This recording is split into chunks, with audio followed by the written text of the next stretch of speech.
네, 안녕하십니까. 반갑습니다.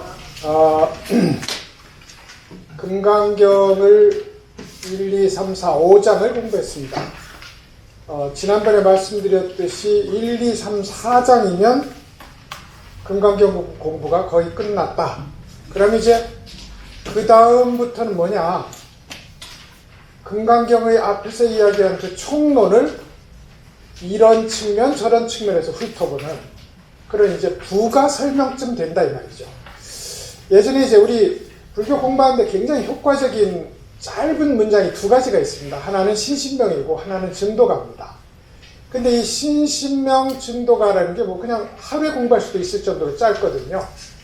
근데 그야말로 의미가 심오하고 잘 정리가 되어 있어서 이제 사람들이 정말로 즐겨 공부하는 커리큘럼 중에 하나 중요한 것이 되고 성철 스님문 중에서는 아예 이것을 외우도록 권유하고 했습니다.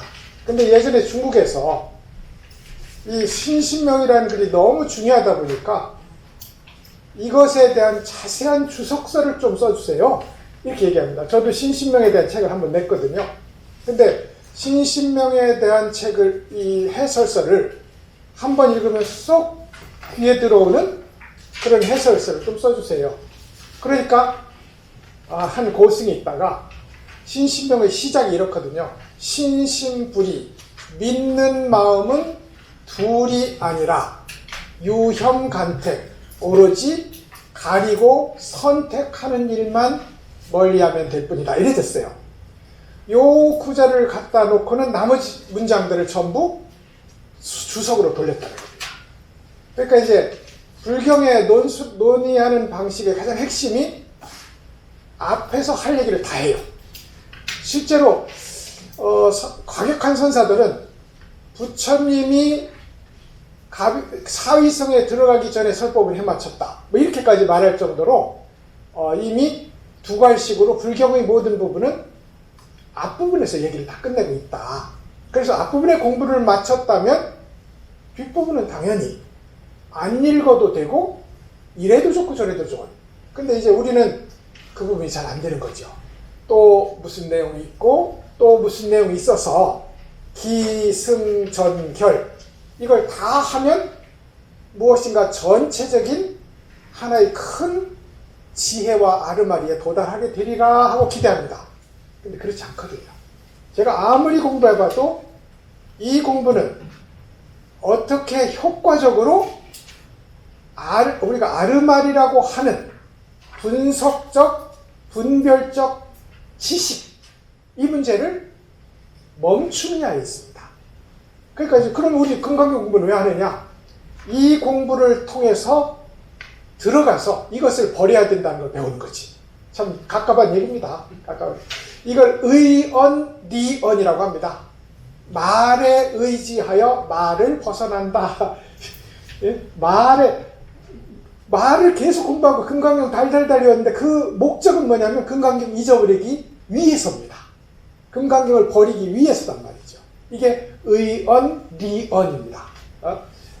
말에 의지하여 말을 벗어난다 하는 이제 불교의 아주 전형적인 표현법 중에 하나입니다. 오늘은 이제 제6장 정신희흡입니다. 그런 의미에서 우리는 앞부분이 잘 안 됐다 해서 전혀 걱정할 필요가 없다.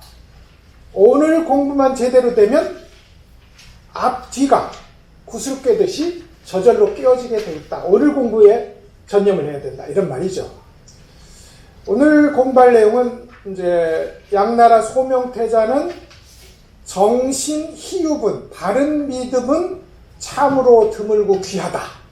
희유라는 말이 드물다는 말인데 괄호 열고 귀하다라는 말이 들어있어요. 그래서 바른 믿음은 드물고 귀하다. 이런 이 장의 공부를 하겠습니다. 방금 우리가 반야심경을 독송을 했는데요. 그럼 이제 거기에 우리를 구성하는 최초의 구성 요소가 뭐냐면 오온이에요. 그죠? 그리고 나서 우리의 이 몸뚱이 가진 존재로 보자면 육근이 있습니다. 육근. 그러니까 오온으로 이루어진 존재이기도 하고 육근으로 이루어진 존재이기도 해요. 그러면 안, 이, 비, 설, 신 여기까지가 이제 물질적 오근이고 의까지 해서 육근이 됩니다. 그러니까 말하자면 우리는 이 몸뚱이는 오근으로 이루어져 있고 여기에 육근의 제6의식이 여기에 작용하는 거죠. 부처님은 뭘로 이루어졌냐면 방금 우리가 또 예경문에서 외웠듯이 계향, 정향, 해향, 탈향, 해탈, 직영향 이렇게 5개의 소위 부분으로 이루어져 있는 것이 법신 부처님의 구성입니다. 그러면 말이죠. 우리같이 이렇게 중생의 몸을 하고 완전한 깨달음에 스스로를 헌신한 보살들을 구성하는 요소는 뭐냐 이겁니다. 우리도 석가모니 부처님도 아니비설신회가 있고 우리도 아니비설신회가 있는데 석가모니 부처님은 스스로 법신의 덕을 완전하게 갖추게 된 모범을 보여주셨는데 우리는 그렇지 못해요. 원래 그렇게 갖추었습니다만 현재 그렇지 못해요. 그래서 그 중간 과정에 이런 5개의 기관들이 있습니다. 들어보세요. 우리는 이걸로 이루어져 있어요. 우리가 불법에 우리 스스로를 헌신한 이 마음이 굳건하다면 우리에게는 이 5가지가 마련되어 있고 있어야 됩니다. 첫째로는 믿음의 뿌리. 믿음의 뿌리. 그 다음에 2번째는 부지런히 공부하는 정진의 뿌리. 정진의 뿌리. 그 다음에 이제 부처님의 가르침을 항상 기억하고 잊지 않는 부처님의 가르침 기억하는 게 하나도 없는데요 라고 한다면 여러분 우리가 보고 듣고 느끼고 아는 이 자리가 부처님이 나타난 자리라고 하겠습니다. 그러니까 지금 이 자리를 허투루 지나치지 않고 바로 보고 바로 인지하는 일 이걸 명상용어로는 사띠라고 합니다. 사띠라고 해요. 소위 정신적 마음주기라고 표현해도 되겠습니다. 요것이 이제 우리는 좀 보편적으로 해서 부처님의 가르침을 기억하고 잊지 않기 이걸 생각할 염자라서 염근이라고 합니다. 제가 여러분 노트 어딘가 써드렸어요. 염근. 그 다음에 이제 이렇게 부처님의 가르침을 항상 잊지 않고 마음속에 담고 있다 보면 그것은 여러분 이것도 포함합니다. 관세음보살을 염염삼 상속해서 생각 구슬처럼 깨어서 끊어지지 않게 한다. 이것도 염입니다. 이렇게 하면 저절로 안정되어서 움직이지 않는 선정의 자리에 들어갑니다. 이걸 정근이라고 합니다. 그리고 드디어 마지막으로 지혜의 뿌리. 이걸 해근이라고 해요. 지혜는 부처님과 똑같은 지혜입니다. 자, 한번 보시죠. 우리 같은 보살을 구성하는 우리가 갖춰야 될 5가지 미덕이 있다. 아니 눈, 귀, 코, 혀, 입을 갖춘 것처럼 둘째 자리 우리는 이걸 갖춰야 된다. 뭘 갖춰야 되냐면 믿음, 그리고 정진, 생각함, 그리고 선정, 그리고 지혜. 이 5개를 감각기관처럼 신체기관처럼 갖춰야 된다 이 말이죠. 이걸 갖추고 부지런히 갈고 닦다 보면 여기에서 에너지가 생깁니다. 동력이 생겨요. 처음에는 이렇게 갖췄어요. 어린애가 마치 사지 오관을 갖춘 것처럼 보살의 오관은 이겁니다. 그런데 이걸 잘 키우다 보면 이것이 힘을 발휘하기 시작합니다. 여기가 에너지 원이 돼요. 믿음의 에너지 원, 정진의 에너지 원, 생각함의 에너지 원, 그리고 선정, 지혜의 에너지 원이 우리를 보살로 기능하게 만들어요. 이걸 이렇게 얘기합니다. 오근을 갖췄으므로 오근 5뿌리라고 부르고 5개의 에너지를 갖췄으므로 오력이라고 부릅니다. 오늘 우리가 얘기하게 될 정신희우분의 핵심 메시지가 이 모든 것의 출발은 오근 오력, 보살로서의 신분증은 믿음으로부터 시작된다. 그 그 얘기를 이제 말씀드릴 차례입니다. 경전이니까 한번 읽어보시죠. 세 줄 읽겠습니다. 수보리가 부처님께 말하였다. 세존이시여 어떤 중생이 이러한 말씀과 구절을 듣고 진실한 믿음을 내겠습니까? 이랬어요. 이러한 말씀이라고 했습니다. 잠깐만요. 제가 여러분에게 노트를 줄 걸 한번 보겠습니다.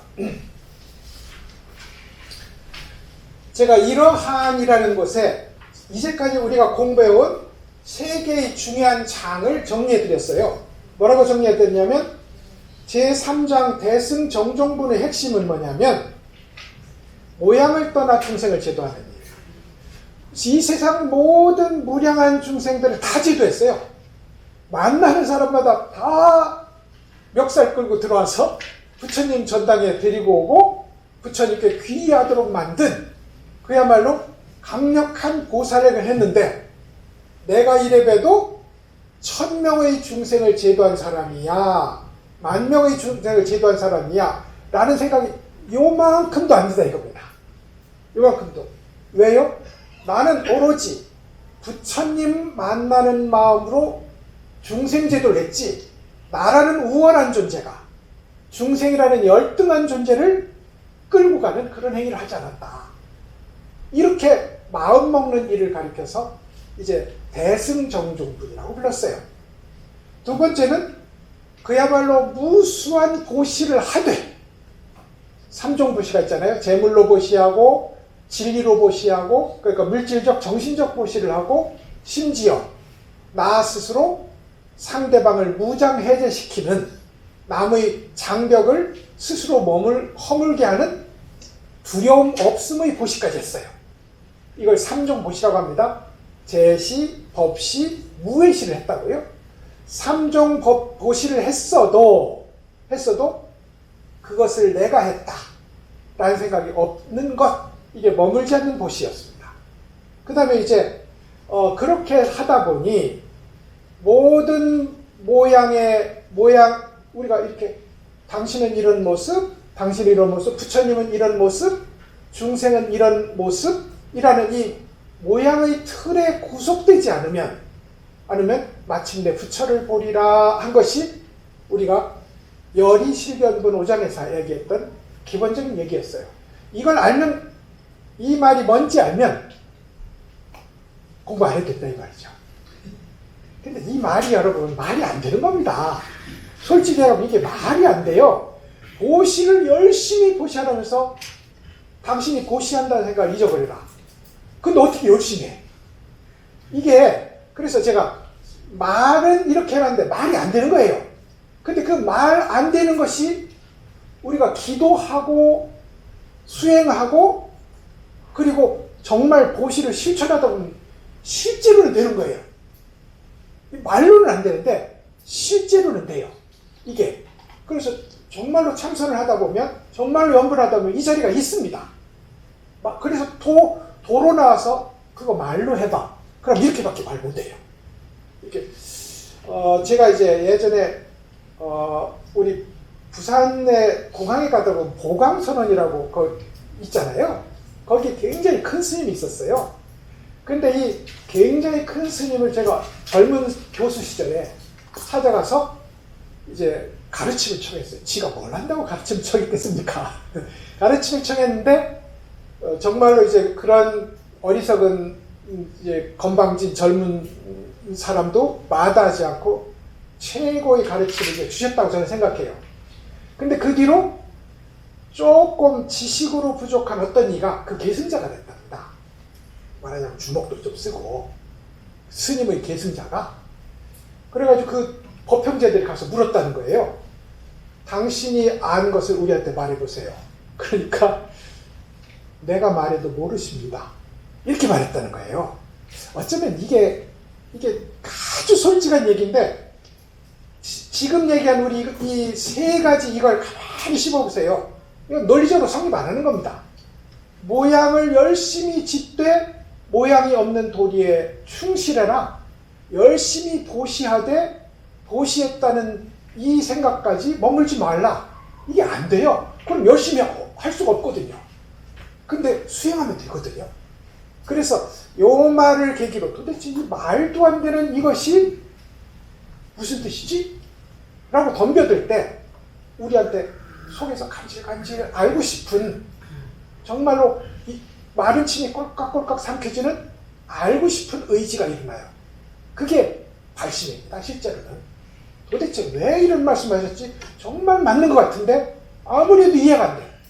여기서 공부할 때는 알만하다가 문 열고 나가면 모르겠어. 이 공부 요체입니다. 아주 비밀이에요. 그런데도 이런 어려운 얘기, 논리적으로는 말도 안 되는 얘기를 이렇게 떡하니 설해 놓으시고 우리 떨어 믿으라 하시니 수보리인 나는 알겠습니다.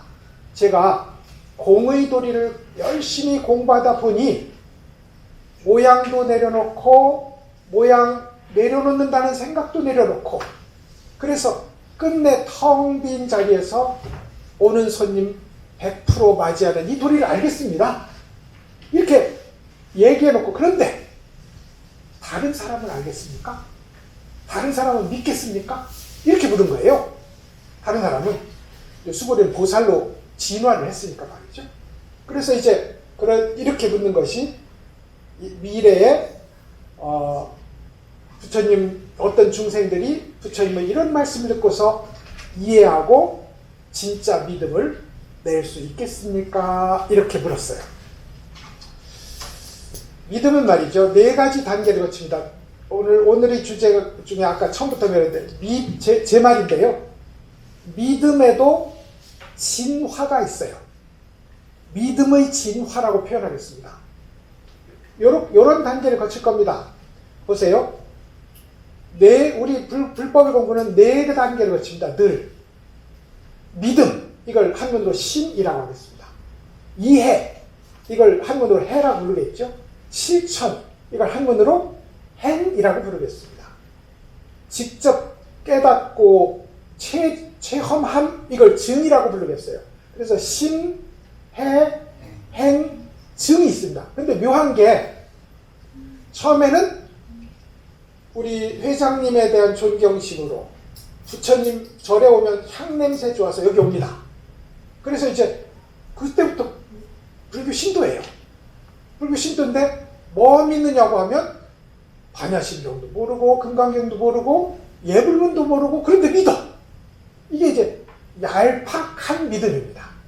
근데 공부하다 보니 금강경도 공부하고 화엄경도 공부하고 그리고 우리 법성계도 공부하고 하다 보니까 뭔가 점점점 우리 인생의 자양분이 되는 것 같고, 그리고 나도 점점점 달라지는 것 같아요. 뭔가 이야기하면 알만해. 그런 믿음이 있잖아요. 더 깊은 자리로 들어갑니다. 이해를 통해서 믿음이 더 깊어져요. 이걸 믿음에 바탕한, 이해에 바탕한 믿음이라고 부르겠습니다. 실천하면 더 믿음이 강해져요. 그래서 이걸 실천에 바탕한 믿음이라고 하겠어요. 스스로 체험하면 이 믿음은 더 강력해집니다. 이걸 체험에 바탕한 믿음이라고 부르면 되겠습니다. 이렇게 진화해 가요. 그럼 믿음은 결국 믿음의 완성은 깨달음의 완성이다. 이렇게 불러도 되겠습니다. 믿음의 완성은 깨달음의 완성이다. 이게 신해행증의 상호관계라고 부를 수 있을 겁니다. 여기서 수보리가 진실한 믿음 이랬거든요. 이 진실한 믿음이 바로 신해행증의 마지막 차원인 체험에 바탕한, 진실한 눈뜸에 바탕한 믿음이라는 뜻입니다. 제가 이야기한 믿음의 진화 중에 최종형에 어떻게 이르겠습니까? 이런 얘기예요. 최종 단계에 어떻게 이르겠습니까? 이러자 수보리에게 부처님이 이렇게 말씀하십니다. 읽어보실까요? 부처님이 수보리에게 말씀하셨다. 그런 말 하지 마십시오. 열애가 열반한 뒤 마지막 500세에 계를 받아 지니고 복을 받는 이들이 있어 이 구절에 믿는 마음을 내어 이것을 진실로 여기게 될 것입니다. 이들은 한 부처님, 두 부처님, 셋, 넷, 다섯 부처님에게서 착함의 뿌리를 심었을 뿐만 아니라 이 혈감없는 천만 부처님의 자리에서 모두 착함의 뿌리를 심었으므로 이 구절을 듣고 나아가 한 생각에 청정한 기도를 내는 사람들입니다. 수고리여, 열애는 이 모든 중생들이 이와 같은 한량없는 복덕을 얻게 될 것을 모두 알고 봅니다. 자, 여기까지 보시죠. 우리가 공부했던 것 중에 이제 제일 긴 문장이군요. 그런 말 하지 마십시오. 수고리의 말을, 그러니까 수고리에게는 참 어렵습니다라는 고백, 그 다음에 우리 중생들이 부처님의 이 훌륭한 설법을 저는 알겠는데 부처님이 참 알기 어렵겠습니다. 이걸 어떻게 알겠습니까? 라고 이제 묻는 거예요. 그러자 그런 말 하지 마십시오 라고 했어요. 불법은 공자는 됐어요. 나는 되지 않는 걸 알면서 하는 사람이다. 멋지죠? 우리 인생에 훌륭한 것이 있잖아요. 노력해도 안 돼요. 그런데 노력하는 것이 중요하다고요. 공자가 그랬어요. 그리고 제가 아는 어떤 매우 존경하는 선원장 스님이 벌써 한 세대가 지난 자기 스승에게 이렇게 말했다는 거예요. 참선을 하는데 자기가 탁 체험을 하고 나서 보니 아침에 일어나서 죽 비치고 참선하고 죽 비치고 쉬고 이래가지고 깨달을 방법이 없는 거예요. 당신의 눈으로 볼 때. 그래서 스승한테 이렇게 물었다는 거예요. 스님, 이렇게 해서 되겠습니까? 깨달은 사람 나오겠어요? 그러니까 그래, 네 말이 맞다. 이걸로는 못 깨달아요. 더군다나 죽 비치고 그래서 참선하고 쉬고 참선하고 쉬면요 수업하는 게 되거든요. 의무가 된다고. 모든 의무는 성공하지 못합니다. 대학교 교육 오면 애들 다 자요. 참선해도 죽 비치고 자 참선 시작, 죽 비치고 참선 끝 이러면 자기 공부 잘 안 합니다. 죽 비칠 때만 기다려. 죽비 좀 늦게 치잖아요. 쉬는 시간에 따지기도 합니다. 왜 죽비를 늦게 치는 거예요? 근데 그 스님 말씀이 선지식 말씀 나온 거예요. 그래, 맞다. 그런데 그렇다고 안 할 거야? 그렇다고 이 참선 안 할 거야? 이렇게는 깨닫기 어렵다는 걸 알아. 그런데 그렇다고 참선 안 할 거야? 이렇게 얘기를 했다는 거예요. 그것처럼 일단 부처님은 부정적인 생각을 요만큼도 못 일어나게 그런 말 하지 마라 하고 딱 막습니다. 굉장히 단호한 어투예요. 그런 말 못 써! 이 말이라고요. 그런 말 하지 마라. 열애가 열반한 뒤에, 열애가 계실 때는 열애 얼굴만 봐도, 열애 30 이상 80 조금만 봐도 저절로 머리칼이 떨어지고 그런 케이스가 많아요. 금방 아라한과를 증득한 이들이 있었어요. 아마 사실일 겁니다. 사실 거예요. 근데 열애가 열반했으니 이제 허전한 빈산이 된 겁니다. 열애가 열반한 뒤 500년 뒤가 돼도 이 말입니다. 열애가 열반한 뒤 500년은 세 가지쯤의 학설이 있어요. 하나는 진짜로 그냥 열애가 돌아가신 뒤 색신으로서의 몸을 버리신 뒤 500년입니다. 열애께서 열반하신 게 544년 기원전이에요. 그쯤 되죠, 그죠? 제가 숫자에 약합니다. 544년 제가 언제 확인했어요. 그러면 기원전 544년이 열애 열반의 해입니다. 그러니까 우리가 불기는 544를 더하면 돼요. 서원 기력에다가 544를 더하면 이게 불기가 된다고요. 그럼 이제 부처님이 열반하신 것이 기원전 544년인데 500년쯤이 지나면 이제 대충 서력기원 0년쯤 되겠네, 그죠? 대충 계산해서. 그때 뭐가 나냐면 이게 나옵니다. 예, 그때 이 경전이 나와요. 대승경전에, 이게 대승경전의 첫 출발이라고 봐도 돼요. 근데 대승경전의 첫 출발인 금강경이 이때쯤 나옵니다. 그래서 이 금강경을 부처의 이 마음 입장에서 찬술한 이 경전 결집가들이 이것을 의식해서 부처님 열반하신 뒤 500년을 말했을 수 있다. 이게 1번 학설입니다. 2번에는 부처님의 소위 시간관에 의하면 앞 500년, 중간 500년, 뒷 500년이 있습니다.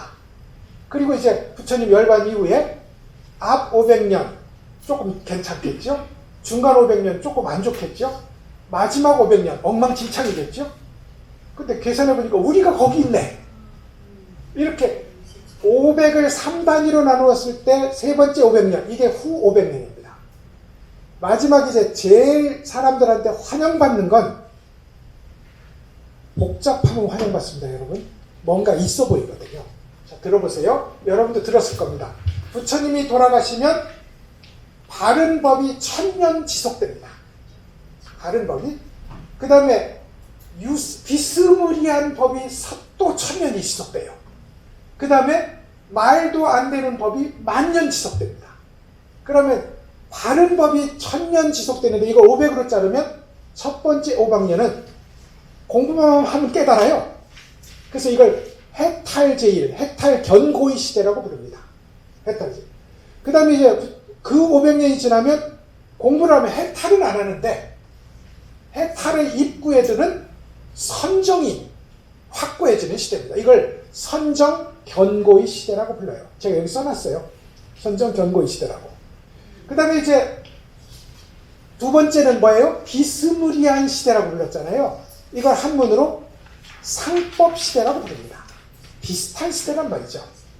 완전히 진짜는 아니에요. 그러면 이때는 공부 열심히 하는 것을 능사로 치는 시대입니다.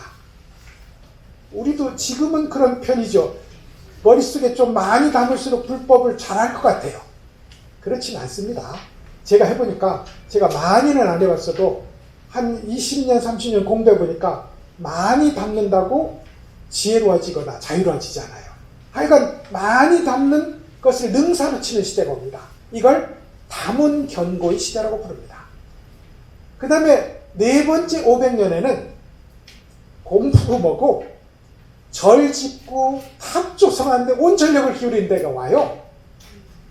우리도 이미 이런 시대를 맞이하고 있는 것 같으네. 그죠? 예, 보면 절의 스님은 한 분인데 건물은 한 20채쯤 돼. 그런 절들이 한두 개입니까? 그죠? 그래서 이제 탑사를 많이 짓는 소위 탑사 견고의 시대가, 탑사의 견고의 시대가 옵니다. 이제 말법 시대가 10,000년이 와요. 10,000년인데 그 말법 시대가 첫 번째 시작하는 500년이 이 절에만 오면 싸우네? 그래서 투쟁 견고의 시대입니다. 여러분, 절에 온다는 건 뭐겠어요? 절문에 들어온다는 건 저 절문 밖에 나 하고 고집하던 나를 뚝 떨궈놓고 부처님의 나라에 부처님의 백성으로 들어온다는 뜻이거든요. 근데 거기다가 나를 안 내려놨어. 그 못된 나를 끌고 절문을 들어왔네요. 들어오니 나도 있고 너도 있어요. 한결같이 눈꼬셔서 못 살아. 심지어 보살이 절하는 것도 마음에 안 들어. 내가 어느 절에 매일 산책을 가거든요. 근데 이제 그 절이 연불하는 절이에요. 관음들이에요. 그래가지고 관세음보살 열심히 정말 기도를 하는데 이분들이 한 30년쯤 절에를 다니고 보니 다 자기 친구들이 어제 왔던 내 친구 없어졌어요. 어디 갔어요? 저 극락전에 가신 거예요. 그래가지고 다 가니까 한 5-6명쯤 친구를 보내고 나니 내가 지금 관세음보살 할 때가 아니네. 그래서 지장보살 합니다. 여기가 이제 다들 관세음보살 하는데 절을 오래 다녔으니 목소리가 좀 좋아. 지장보살 하는데 한 10명이 하는 것보다 더 낭낭하게 지장보살이 관세음보살을 압도합니다. 그러면 가서 싸웁니다. 와, 관음도량에서 지장보살 하노. 투쟁 견고. 연부를 해도 투쟁, 불법을 공부해도 투쟁, 모두 남의 잘못만 내 눈에 들어오고 나의 잘못은 눈에 들어오지 않는 그런 시대가 지금 시대예요. 지금 시대. 그렇잖아요. 2500 됐으니, 그죠? 이게 이제 그래서 보시죠. 해탈 견고의 시대, 선정 견고의 시대, 다문 견고의 시대, 탑사 견고의 시대, 그리고 투쟁 견고의 시대입니다. 이걸 거꾸로 가보자고요. 이걸 거꾸로 가보자고요. 우리는 지금 투쟁하고 논쟁하고 갈등하는 자리에서 불법을 시작합니다. 기독교하고 싸우고 있잖아요. 불법 내부에서 싸우고 있잖아요. 신도 내부에서 싸우고 있잖아요. 그러다가 공부를 조금 하면 저렇게 절을 짓고 탑을 짓는 것이 좋은 공덕이라는 걸 알게 됩니다. 우리 이런 이 불당 하나가 우리 거제도에 하고 있는 역할이 부처님의 눈으로 보면 얼마나 기특하겠어요. 전당 하나가 있으면 어떻게든 부처님에게 귀하는 사람은 나오게 돼 있거든. 제가 거꾸로 보자는 건 이게 진화한다는 뜻입니다. 아쉽지만 이것도 훌륭한 거야. 절도 짓고 탑도 짓고 부처님 절할 자리 하나 마련해 준 것도 굉장히 중요한 겁니다.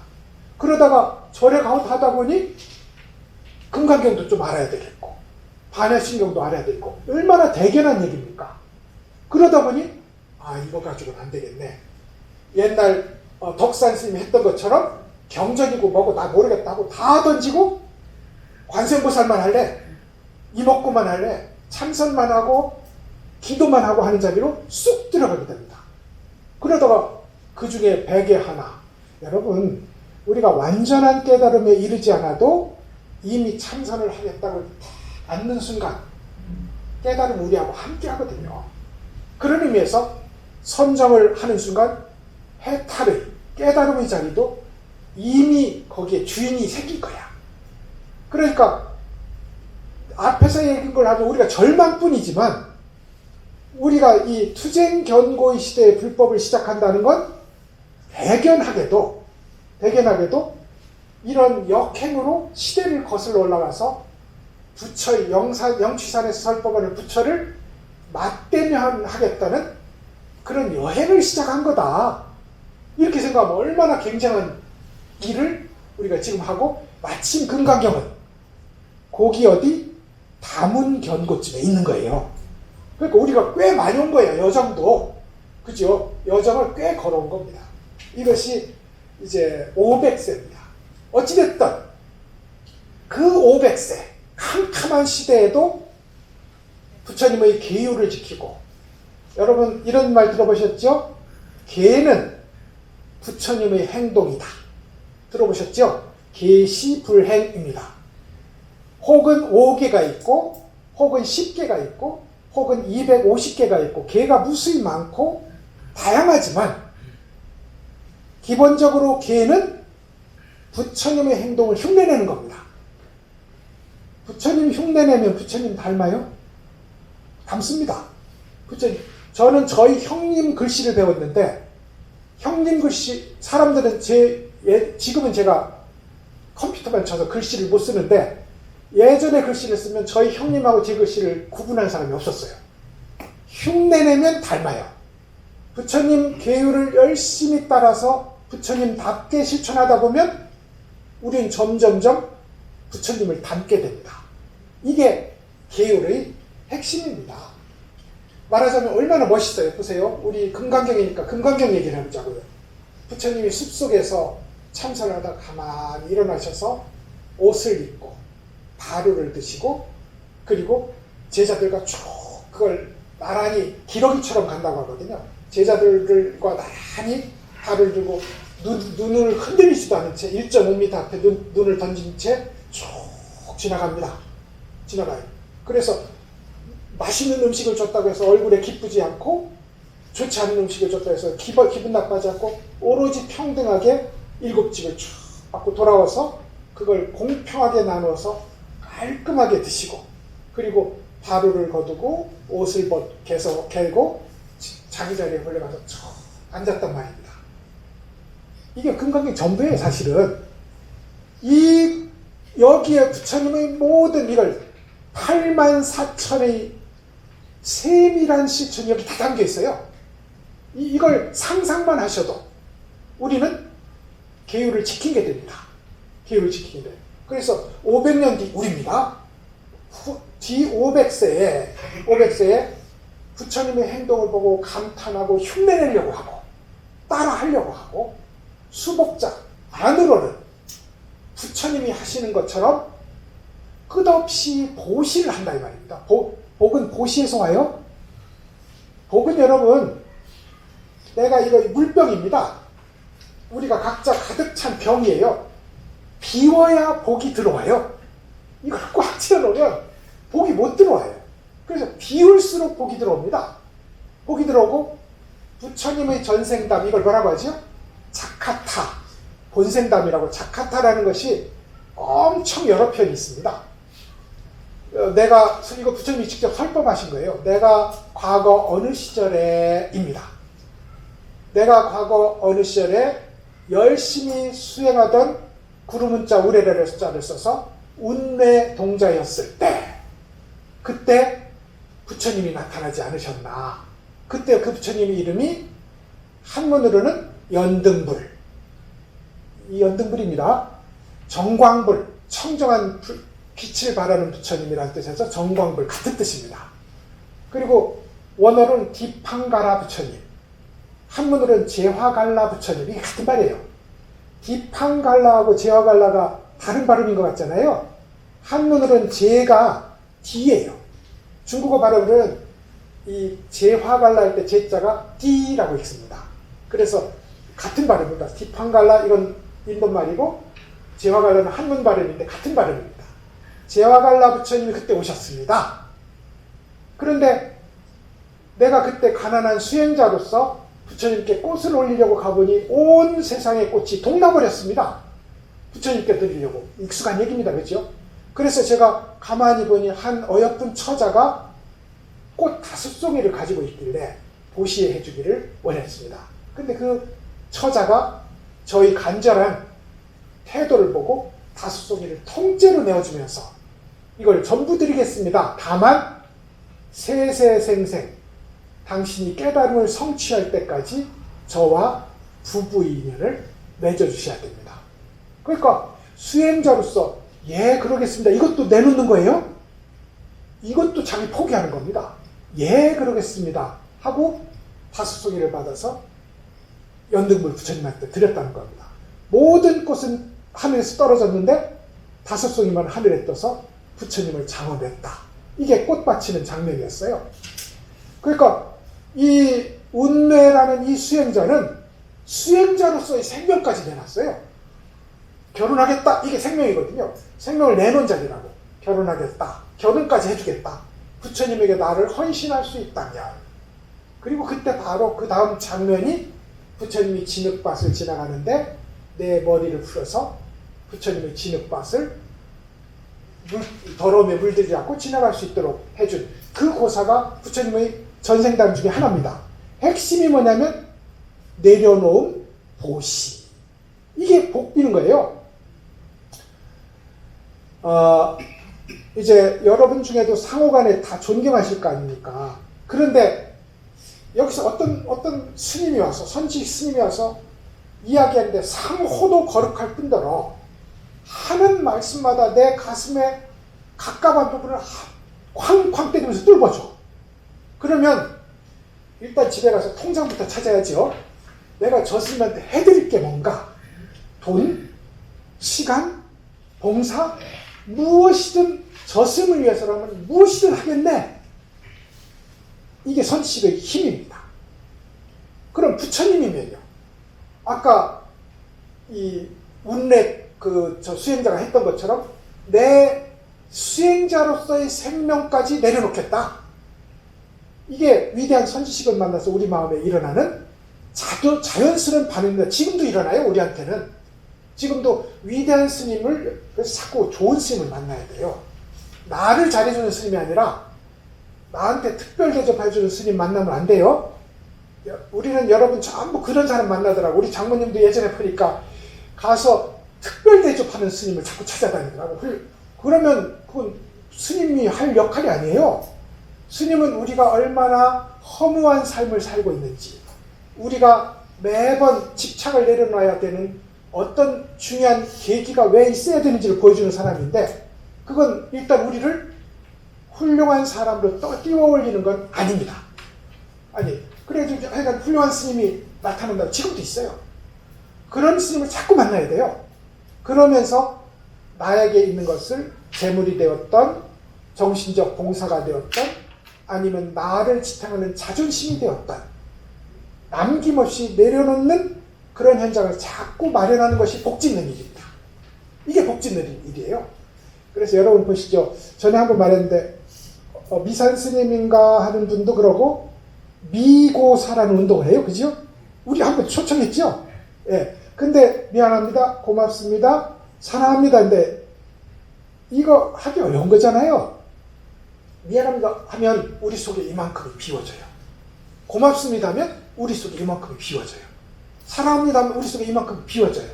그 미안합니다, 고맙습니다, 사랑합니다 하는 이 쉬운 말이지만 이런 한마디 할 때마다 우리 속에 비워지는 이 일이 보시의 핵심입니다. 보시. 그게 그때 복을 받게 돼요. 그래서 이제 500년 내가 열반한 지 500세 뒤라도 어떤 이들은 나의 행동을 본받으려고 할 것이고 어떤 이들은 내가 전생에서 그토록 했던 목숨까지 버리는 보시를 따라하려고 하는 사람이 있을 거다.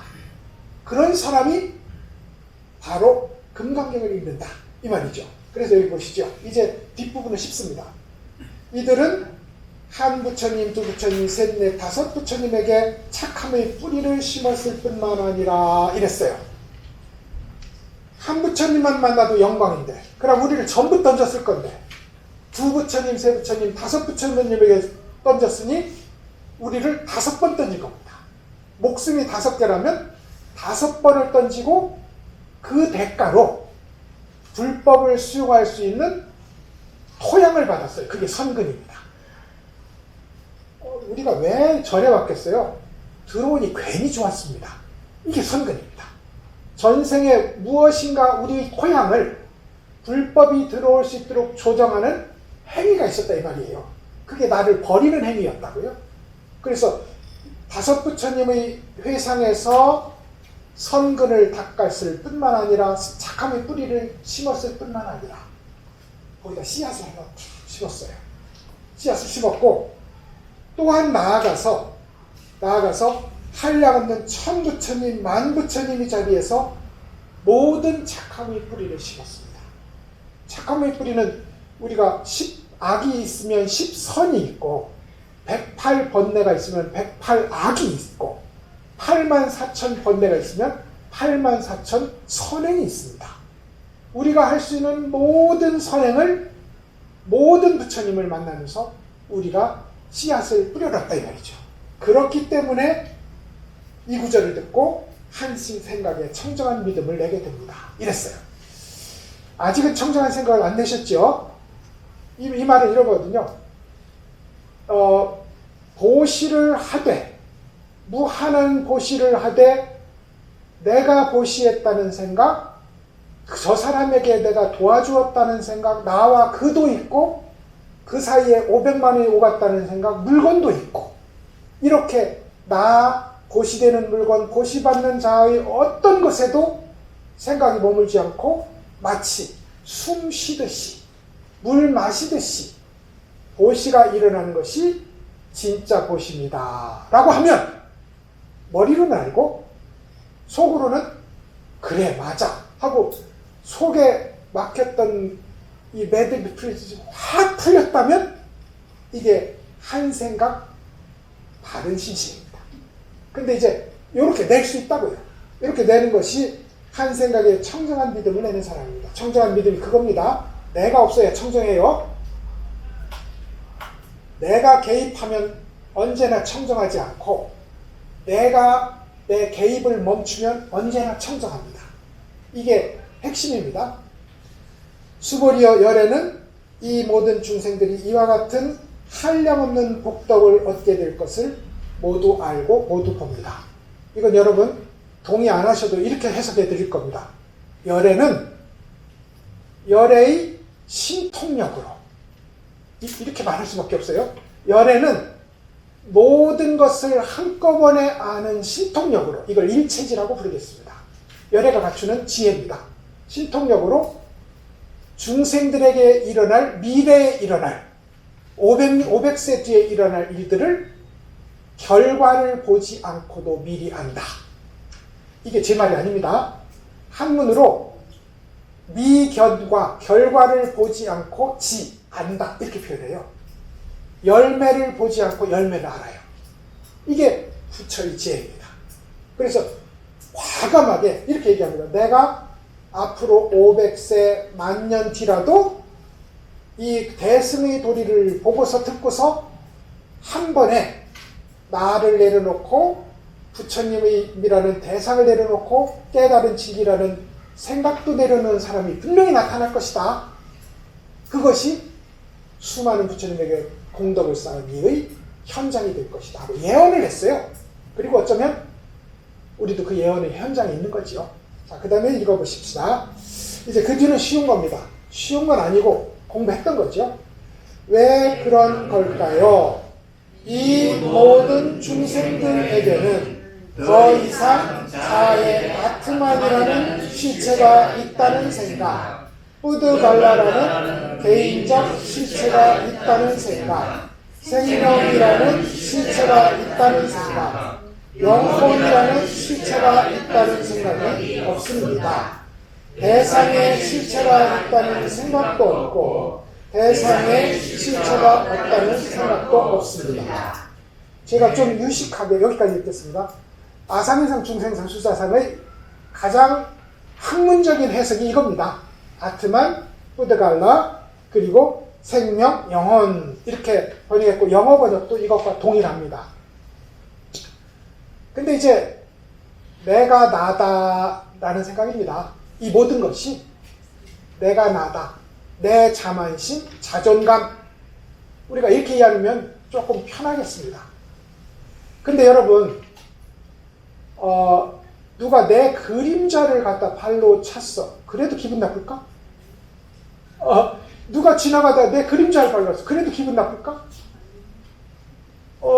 그렇다면 누가 우리 이 몸이 지금 이 순간 이 몸이었다가 1초 되면 이렇게 옮겨가는데 그 사이에 생멸이 일어났어요.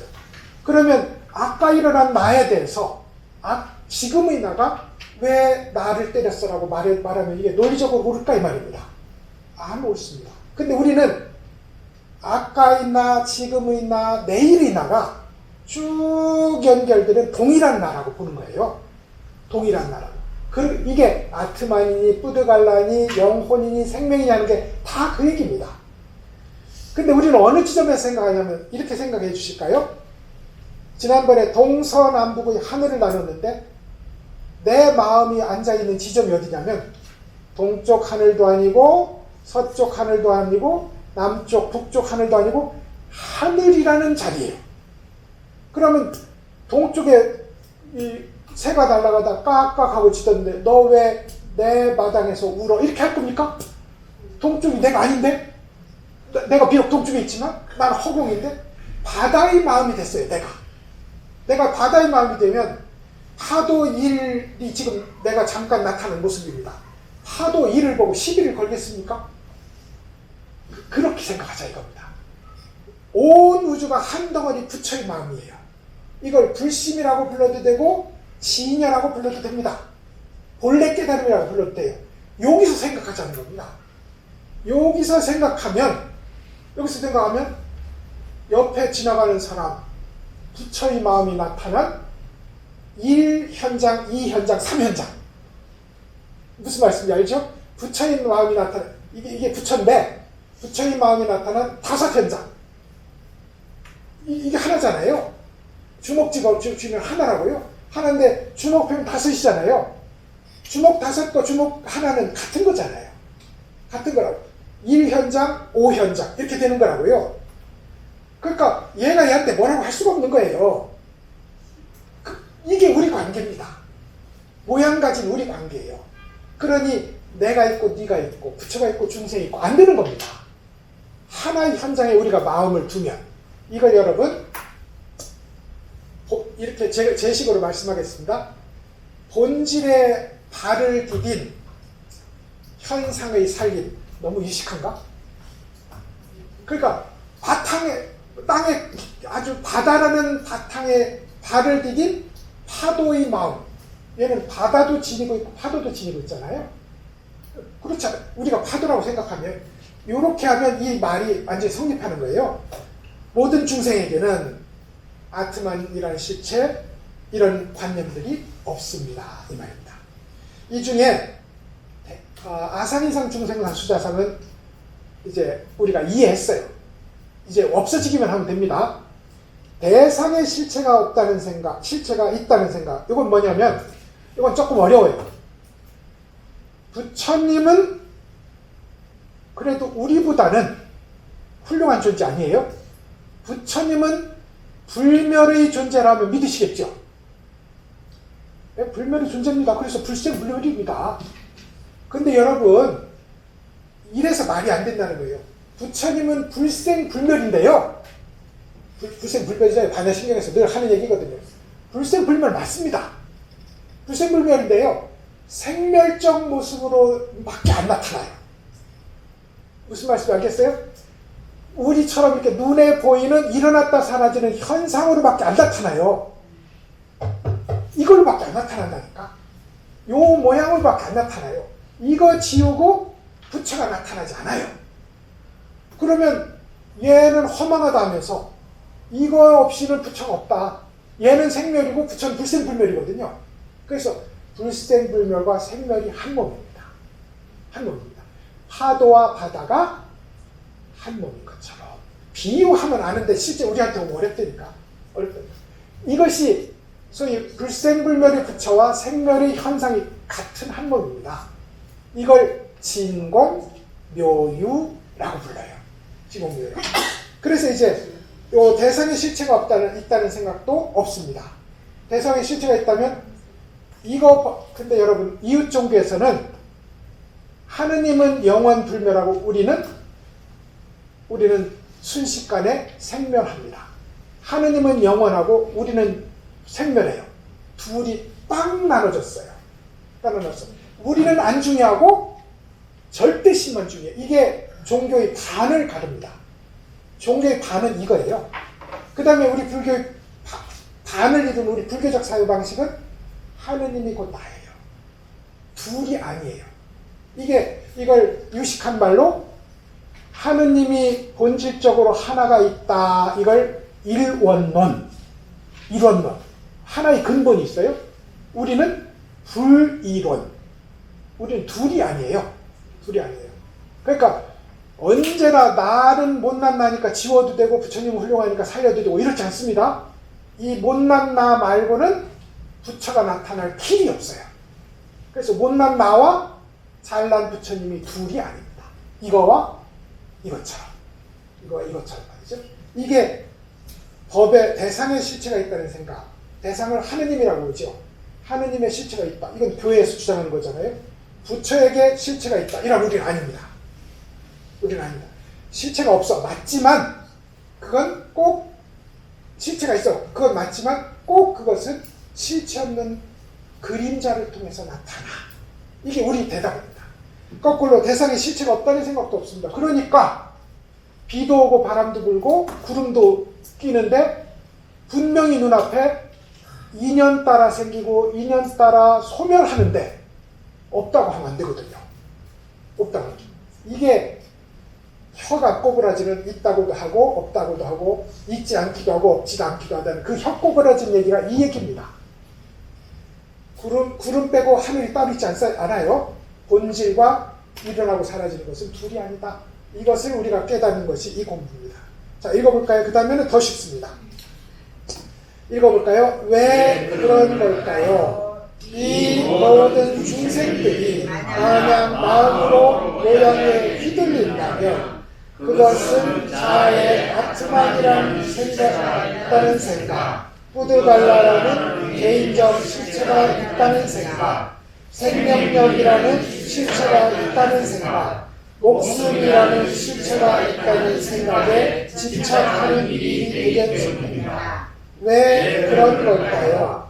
만약 내 삶의 모양이 아니라는 생각에 집착하면 자아의 다툼만이라는 실체가 있다는 생각, 뿌드갈라라는 개인적 실체가 있다는 생각, 영혼이라는 실체가 있다는 생각, 목숨이라는 실체가 있다는 생각에 집착하는 일이 되겠습니다. 읽어도 절대로 머리에 안 들어오는 말들입니다. 한문도 그렇습니다. 제가 이것을 무수히 외웠는데도 외우는 동안에 뜻으로 안 들어와요. 근데 메시지는 단순합니다. 메시지는 단순한 것이 부처라는 혹은 부처가 깨달은 진리는 따로 있다는 생각을 하면 이런 겁니다. 내 앞에 부처가 있어요. 그러면 이제 처음에는 황홀해서 내가 없는 것 같잖아요. 근데 가만히 있으니 부처를 마주하는 내가 있습니다. 앞에 부처가 있단 말이죠. 그러니 그 순간 당장 아상인상 중생상 수자상이 부활해요. 부활한다고요? 그 다음에 거꾸로 이 세상에 부처가 어딨어? 다 그렇게 철학적으로 이야기된 바를 설명한 것일 뿐이지 실체가 없어 이렇게 말해버리면 있잖아요. 부처는 실체가 없어 이렇게 해버리면 실체가 없다는 이것이 한 덩어리가 돼서 내 앞에 딱 놓입니다. 그걸 사유하는 나는요 있잖아요. 그걸 사유하는 나가 있으니 다시 아상이랑 중생수자다. 내가 버렸던 내가 또 살아납니다. 내려놓았던 내가 사라져. 나를 내려놓는 일을 우리 압니다. 나를 내려놓는 일은 우리도 체험했고요. 체험했고 지금도 체험하고 있습니다. 그런데 나를 내려놓는 일은 아는데 나중에 나는 나를 툭 내려놓고 보니 자유로워지더라. 이것 때문에 나가 또 생긴다니까요. 나는 말이죠. 굉장히 간교하고 기밀성부터 씁니다. 이거는 없어졌다고 생각하고 자유롭게 훌훌 나가는 순간 뒤에서 하면서 더 크고 더 세련된 나로 돌아와 있어요. 그러니까 이 공부는 어떻게 해야 되냐면 매번 버리는 공부지 도달해서 쥐는 공부가 아니에요. 쥐는 공부. 제가 5분에 걸쳐서 한 얘기를 해드리겠습니다. 쥐는 공부가 아닙니다. 저팔계가 이제 부처님 만나러 가는 길에 어딜 갔는데 예쁜 귀분이 나타나더니 스님 우리가 돈도 많고 땅도 많고 한데 우리 남편이 이런 너무 많은 재산을 남겨주고 먼저 죽었습니다. 마침 보니 스님 일행도 4명이고 보세요. 삼장법사, 손오공, 사오정, 저팔계. 저도 제 밑에 딸이 3명이니 저와 스님이 결혼하고 3 제자와 내 3 딸들이 결혼하면 얼마나 좋겠습니까? 그래 참 좋은 거잖아요. 그래서 이제 그렇게 유혹을 합니다. 이건 종교적 의미가 있는데 그건 못하겠고요. 그러자 저팔계가 삼정법사는 숭고한 계율에 스스로를 맹세한 사람입니까? 눈 감고, 이것도 옳지 않습니다. 눈 감고 귀 막았어요. 이건 초보 수행자입니다. 눈 감고 귀 막지 않습니다. 원래는 나중에 가서는. 근데 삼정법사 눈 감고 귀 막았어요. 손오공은 과일이나 따먹지 거기에 관심이 없거든. 그래서 나는 관심 없습니다. 사오정은 바보니까 그게 뭔지 몰라요. 근데 저팔계는 식욕, 색욕의 화신이거든요. 식욕, 색욕의 화신이야. 그래서 찾아갑니다. 장모님, 제가 한번 해보겠습니다. 그래가지고 이제 그러면 내 딸이 3명인데 3명의 이름이 이렇네. 정말 이렇습니다. 진실이, 진진입니다. 진실이, 사랑이, 예쁜이. 한문 이름이 그래요. 진실이, 사랑이, 예쁜인데 자네가 눈을 가리고 술래잡기라도 하나를 딱 잡으면 걔를 주겠네. 그 애를 자네에게 처로 주겠네. 그래서 저팔계가 가리고 보니까 여자가 차고 있는 폐옥 소리가 말이죠. 딸랑딸랑. 처녀들이 차고 있는 사향 향수 주머니에서 향기가 손을 스치면서 누가 지나가는지 확실하게 알겠어. 그래서 잡았다 하면 손에서 빠져나가고 없는 겁니다. 잡았다 하면 손에서 빠져나가고 없어. 그래서 이제 이 셋 다를 잡지 못하고, 그러니까 우리가 진실 잡을 수 있어요? 못 잡습니다. 사랑하지만 사랑이 뭔지 몰라요. 그려봐도 모르겠고 설명해봐도 모르고 어여쁘 마찬가지입니다. 그 고귀한 가치들 우리 같으면 안욕따라 삼맥삼보리 잡을 수 없는 겁니다. 잡았다 하면 거기가 아닌 거야. 우리는 오로지 내려놓음으로 거기에 가까이 가는 거지, 그걸 모양으로 잡아서 내 걸로 만드는 방식으로는 절대 갈 수 없습니다. 그걸 접할개가 하려고 했던 거죠. 그걸 그래서 우리말로 접할개 장가가기라고 부릅니다. 우리가 공부를 해서 깨달음을 내 걸로 만드는 사람은 다 접할개입니다. 공부를 해서 내가 깨달아서 남들에게 존경받고 합정받는 훌륭한 부처님 법을 읽는 사람이 돼야지 하고 머리에 일어났다면 그 순간 접할개 장가가고 있는 중이다 라는 겁니다. 안욕따라 삼맥삼보리 손에 못 잡습니다. 우리 공부는 내려놓지 잡는 공부가 아니다. 이것이 이제, 자, 그 다음에 마지막 그 결론입니다. 읽어볼까요? 그러므로, 읽으시죠? 그러므로 대상에 실체가 있다는 생각에 집착해도 안 되고 대상에 실체가 없다는 생각에 집착해도 안 됩니다. 이러한 의미에서 열애는 늘 말하여 왔습니다. 그대들 비구들은 나의 설법이 비유하자면 뗏목과 같음을 알라. 법도 버려야 하는데 하물며 법 아닌 것은 어떻겠는가 이랬어요. 그러니까 사성제의 법을 부처님이 깨달아서 얘기했잖아요. 고진멸도 이것이 진리에 이르는 길이다. 12연기를 또 부처님이 깨달아서 설했잖아요. 이것이 번뇌가 생겨나는 길이고 이것이 번뇌가 소멸하는 길이다 라고 12연기를 말했잖아요. 또 대승을 위해서 바르게 알아차림부터 이야기하는 8정도의 법을 설했습니다. 보살들을 위해서 6바라미를 설했어요. 그렇게 이렇게 말하고 저렇게 말하는 무수한 설법을 우리가 묶으면 37가지쯤 됩니다. 그것보다 더 많겠죠. 실제로 모든 거 법이니까요. 그런데 부처님이 8만 대장에게서 설한 어떤 것도 우리가 그것이 진짜다 하고 끌어안고 있으면 접할게 장가가기입니다. 끌어안고 있으면 모든 부처님의 말씀은 한 곳만 가리켜요. 한 곳만 가리킨다고. 그건 뭐냐면 그대가 쥐고 있는 그것을 놔라. 이게 금강이 됐든 화음이 됐든 법화가 됐든 테라와다가 됐든 부처님의 설법은 한결같이 표현은 다르지만 그대가 쥐고 있는 지금 그것을 놔라. 이거거든요. 그러니까 그대가 쥐고 있는 게 내가 가르친 그 성스러운 가르침이라면 그것을 내려놓아라 이겁니다. 그래서 옛날에 이제 끝날 겁니다. 옛날에 어떤 스님이 들어가서 설법을 하다가 옆에다 침을 탁 뱉습니다.